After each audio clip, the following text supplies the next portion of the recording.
Welcome to Technia TV. Hello, I am Dr. Sandeep Kumar. Today I am delivering lecture on observation method. The observation method is the most commonly used method, especially in studies relating to behavioral sciences. Observation becomes a scientific tool for research only when it serves a formulated research purpose, is systematically planned and recorded, and is subjected to checks and controls on validity and reliability. Under the observation method, the information is sought by way of investigators' own direct observations without asking from the respondent.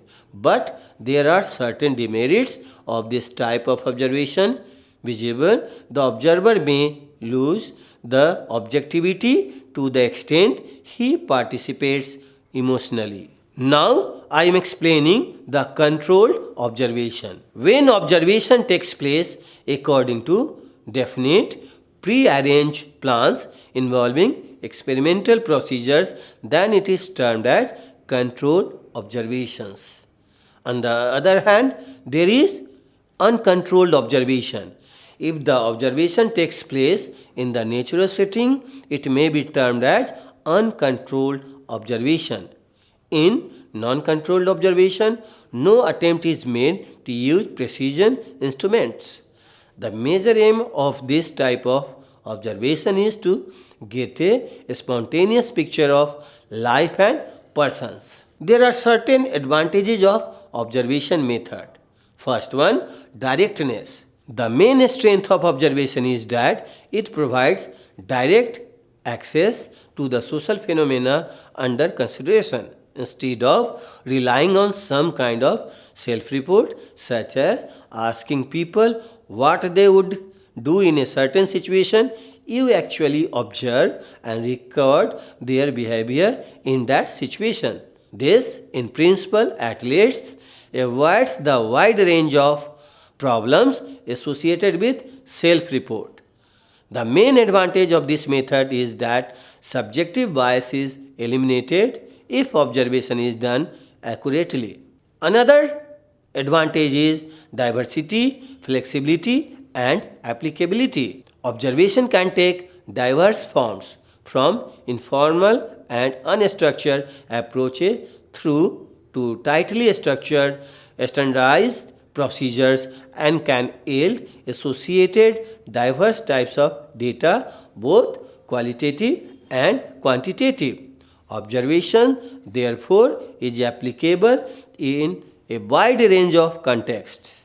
Next advantage is provisions of a permanent record. Much of human social behavior that may be of interest to the researcher is highly transient. The fact that all observation entails some form of recording means that it provides a permanent record of such events or behaviors, thus allowing further analysis or subsequent comparisons across time or locations to be carried out. The next advantage is complement with other approaches.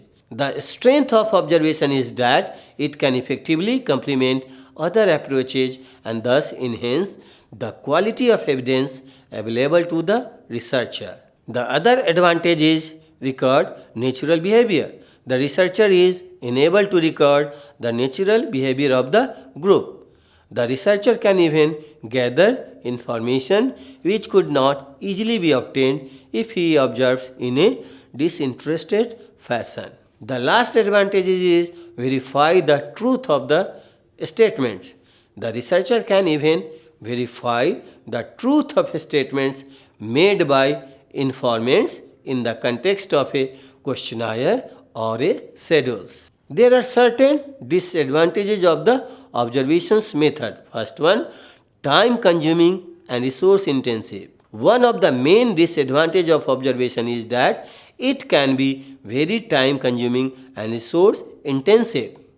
Observations may be very desirable strategy to explore certain research questions, but it may simply not be feasible for the researcher with limited time and resources to carry out the observation. The second one is the observer bias.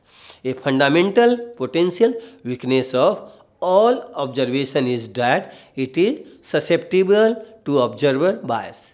That is subjective bias on the part of the observer.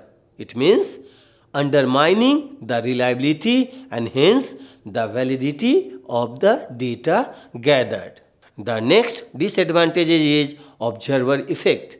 Another potential weakness of observation is the so-called observer effect, which refers to the way in which the presence of an observer in some way influences the behavior of those being observed. There are certain limitations of the observation method.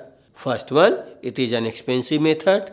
Second one, information provided by this method is very limited. And the third one, that sometimes unforeseen factors may interfere with the observational task.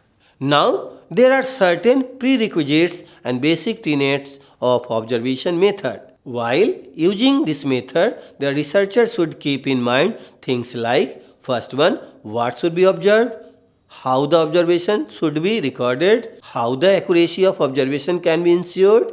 When observation is to take place without these characteristics to be thought of in advance, the same is termed as unstructured observation. A structured observation is considered appropriate in descriptive studies, where in an exploratory study the observational procedure is most likely to be relatively unstructured.